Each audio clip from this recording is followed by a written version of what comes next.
muito boa noite, que a paz do Cristo se faça presente. Todos nós aqui reunidos nesta sala para mais um estudo do Núcleo de Estudo e Pesquisa do Evangelho do nosso Prosebem. Na noite de hoje, nós iremos concluir, certo? Essa belíssima passagem, muito rica, e que mostra mais uma cura. E como nós estamos em um ambiente espírita, todo o estudo e o nosso objetivo se desenvolve justamente extrairmos os ensinamentos dos textos evangélicos à luz da filosofia da doutrina espírita. No capítulo de número 8, nos versículos de 26 a 39, nós temos a passagem denominada de O Endemoniado de Gadara. Eu estou utilizando uma Bíblia, Almeida, e aproveito para nominar aqui a biografia. Cito Sabedoria do Evangelho, de Carlos Torres Pastorino, no volume de número 3, capítulo 12, Mediunidade Sem Lágrimas, de Eliseu Rigonato, o Evangelho dos Humildes, também do Eliseu Rigonato, Evangelho Redivivo, no anexo de número 4, segundo Lucas, e a Gênese, uma obra do Pentateuco de Kardec. Eu vou ler os últimos versículos e nós vamos, então, fazer uma rápida recapitulação, e passando justamente por esse momento do fechamento e entendendo esta passagem que, para muitos, é uma cura espiritual, mas para nós, espíritas, esta cura espiritual, ela se dá de uma forma natural, até porque os nossos postulados nos apresentam o processo e os fenômenos mediúnicos. Mas nos diz Lucas, no versículo de 35 a 39. Me permitam a leitura. Então saíram para ver o que tinha acontecido e viram ter com Jesus. Acharam então o homem de quem havia saído os demônios, vestido e em seu juízo, assentado aos pés de Jesus, e temeram. E os que tinham visto contaram-lhes também como fora salvo aquele endemoniado. E toda a multidão da terra, dos gadarenos, ao redor, lhe rogou que se retirasse deles, porque estavam possuídos de grande temor. E entrando ele no barco, voltou. E aquele homem que tinha saído os demônios, rogou-lhes que o deixasse estar com ele, mas Jesus o despediu, dizendo: torna para tua casa e conta quão grande coisa te fez Deus. E ele foi apregoando por toda a cidade quão grande coisa Jesus lhe tinha feito. Muito bem. Esses são os versículos finais desta belíssima passagem. Mas o que traduz para nós esta cura, que para muitos é mais um milagre? Jesus realizou inúmeros milagres, uns citam 35, outros 37, outros 40.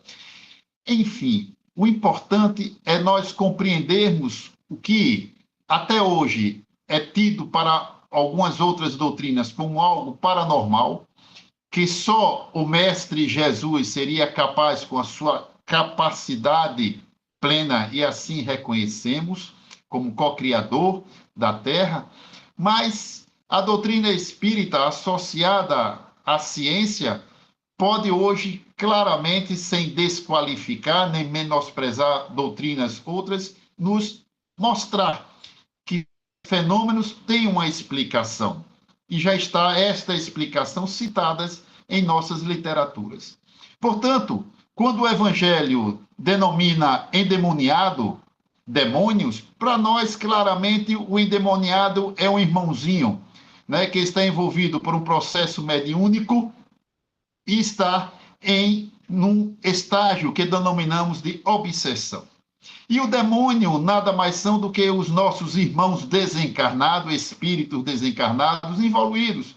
Ou seja, ainda permeiam nele as suas imperfeições, ainda permeiam em torno dele a ausência da luz do esclarecimento, e assim eles procuram, né, ainda com esse sentimento de terra, esse sentimento de natureza material, né, está a prejudicar outros irmãos, né, de alguma forma. Mas quando eu digo de alguma forma, para nós espíritas, através da obra, o Livro dos Médios, fica claro que esse processo obsessivo por parte, e aí nesse relato, vejam bem, meus queridos irmãos que estão a nos ouvir, né? Eram inúmeros espíritos, tão quanto quando Jesus se aproximou, né, fora interpelado,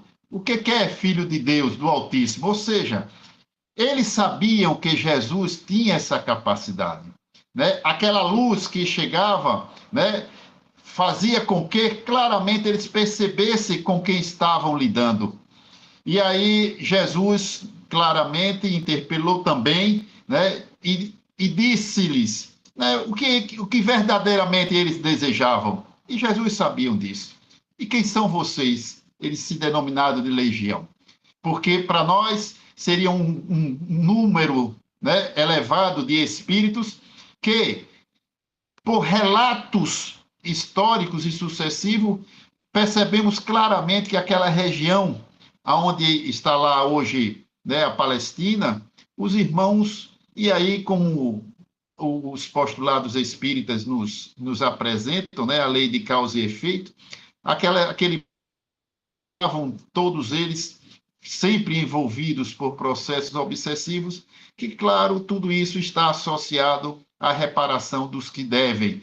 E aí o outro postulado que nos reforça um outro postulado que reforça a comunicação dos espíritos através de um outro postulado que nos apresenta, né, a imortalidade da alma. Então, tudo isso dá um sentido, e é esse sentido que nos leva ao que nós denominamos dessa fé raciocinada, fé no Cristo, na sua mensagem, na sua capacidade de realizar prodígios, com o firme propósito de mostrar aos irmãos sofredores daquela época e os irmãos sofredores de hoje em dia que se nos valêssemos, né, de uma reforma moralizadora, nós estaríamos todos a escolher a prática do bem e não estaríamos a ser, né, molestados por forças, né, naturais, tá, de irmãos que ficam muitas das vezes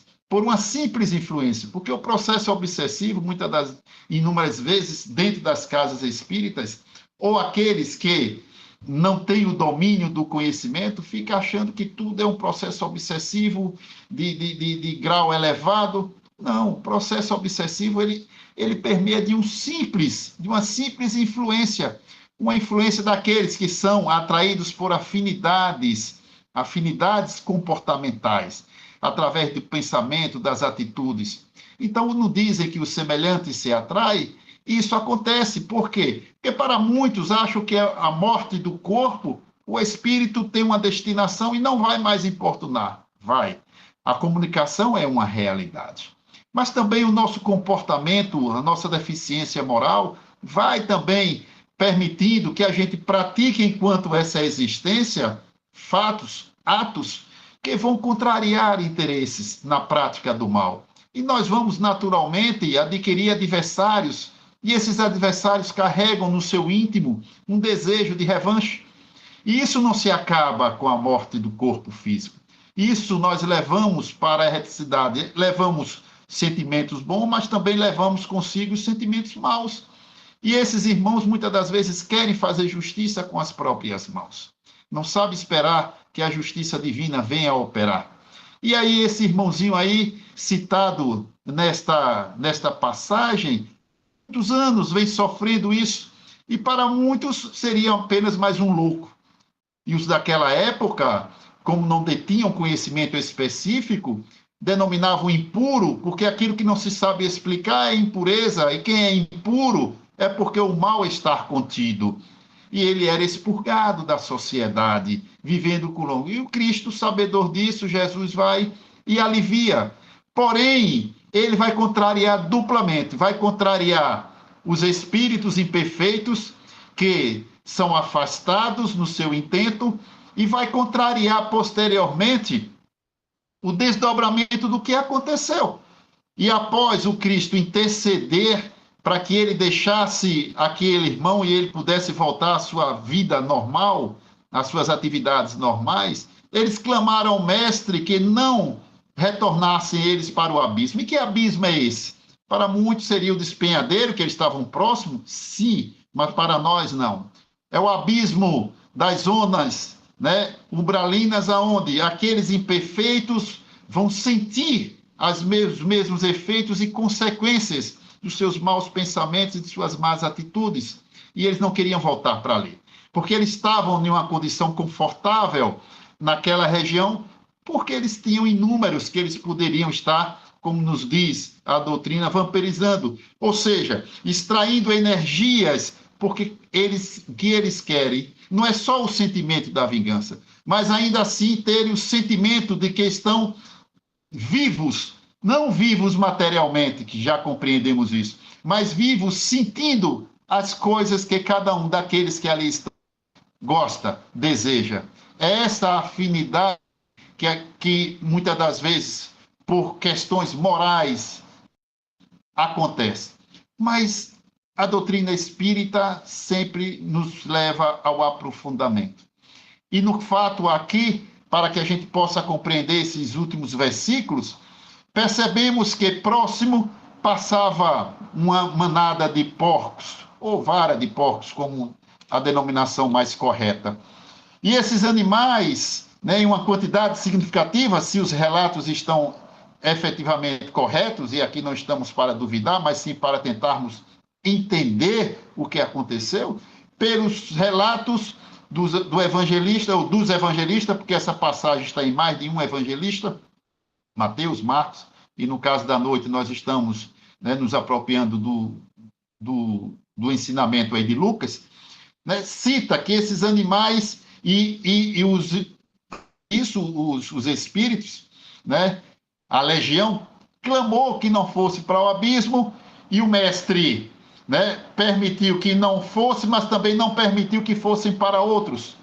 E isso provavelmente deve ter gerado ao seu entorno um processo energético que assustou os animais.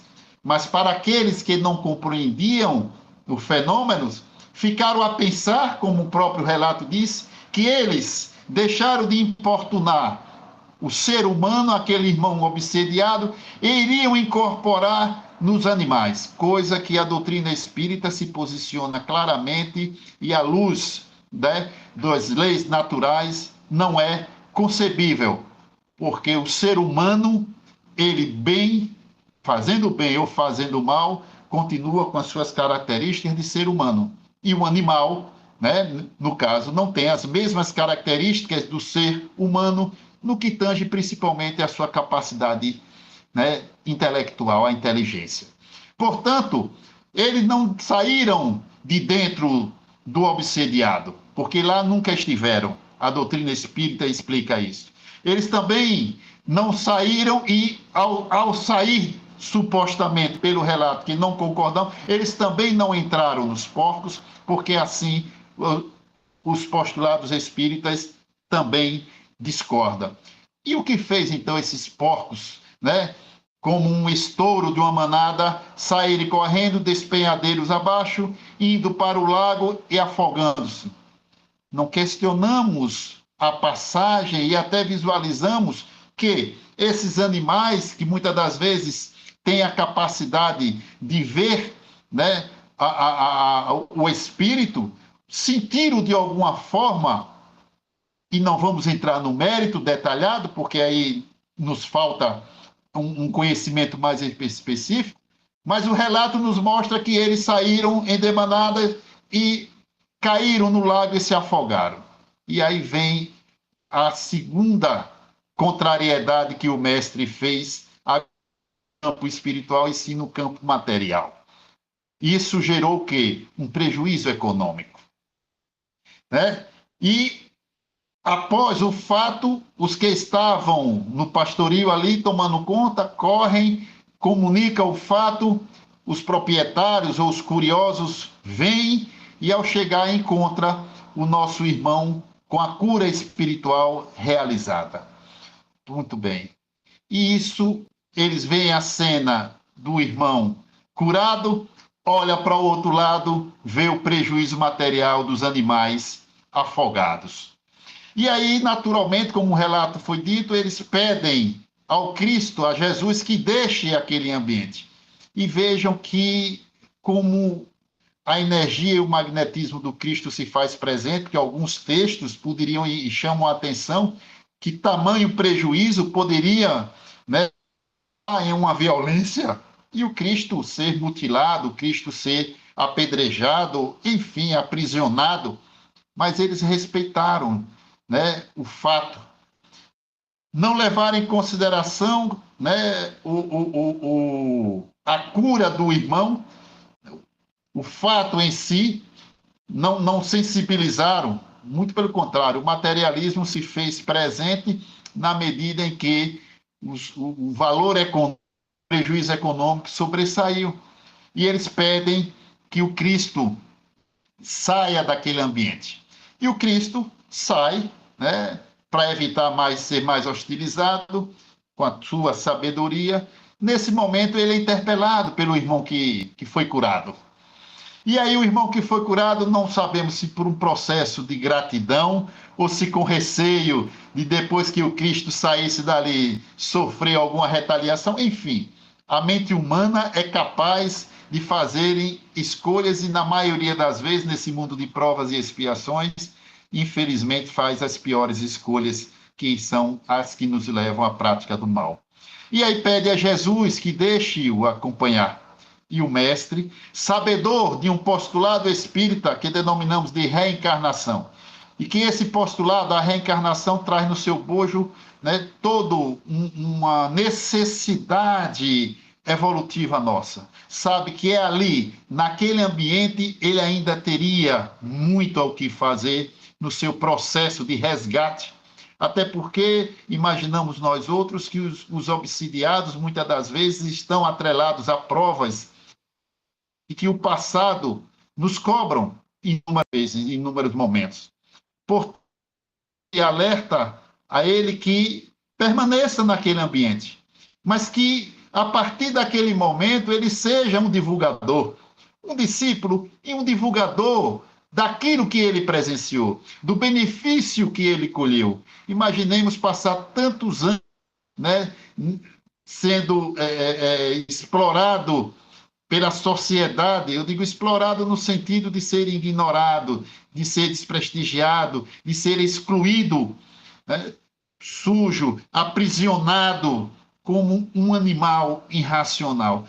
Enfim, irmãos, com certeza nós já vimos de alguma forma o quanto é doloroso esses processos obsessivos.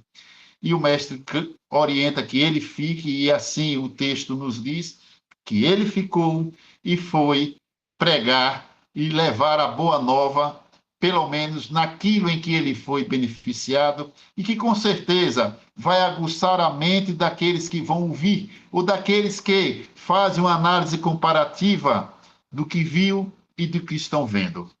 Portanto, essas curas espirituais que o nosso estudo sempre vai estar trazendo para os irmãos que acompanham o nosso trabalho, eu aproveito para dizer que, e convidar para que procurem o conhecimento espírita. Na Casa Espírita, hoje com rede social nós temos inúmeros programas, né, que são ofertados, enfim, deixa que a curiosidade transite dentro de todos nós e vamos. Sabemos que muitas das vezes somos atraídos só nos momentos de dores e sofrimentos, né? E angustiados, querendo a cura e querendo respostas que eu, como sempre gosto de afirmar, alguns remédios não vão estar na prateleira da farmácia, certo? Compreendemos e agradecemos a Deus que a doutrina hoje já está acessível a todos nós e, o mais importante, ela vai permitir, quando manuseada, quando, né, estudada, que analisemos o nosso comportamento íntimo e verifiquemos que os ensinamentos do Cristo é, acima de tudo, um convite para a prática do bem. Quando ele bem nos disse, não faça ao outro o que não gostaria que fosse feito a você. E aí todos nós estaremos, né, resgatando de alguma forma nessa nova oportunidade existencial que estamos tendo, né, de repararmos as nossas imperfeições, mas acima de tudo, buscarmos o conhecimento, porque é esse conhecimento que vai nos ajudar. Porém, o conhecimento respaldado em verdades, nas verdades que o Cristo nos colocou. E assim, construindo esta liberdade interior, essa libertação de consciência na tão desejada caminhada evolutiva. Agradeço a todos que, na noite de hoje, estão dando a oportunidade de nos ouvir e até uma próxima oportunidade, se Deus assim, Ele vai, como Ele nos ama, permitirá sempre. Fiquemos com Deus e muito obrigado.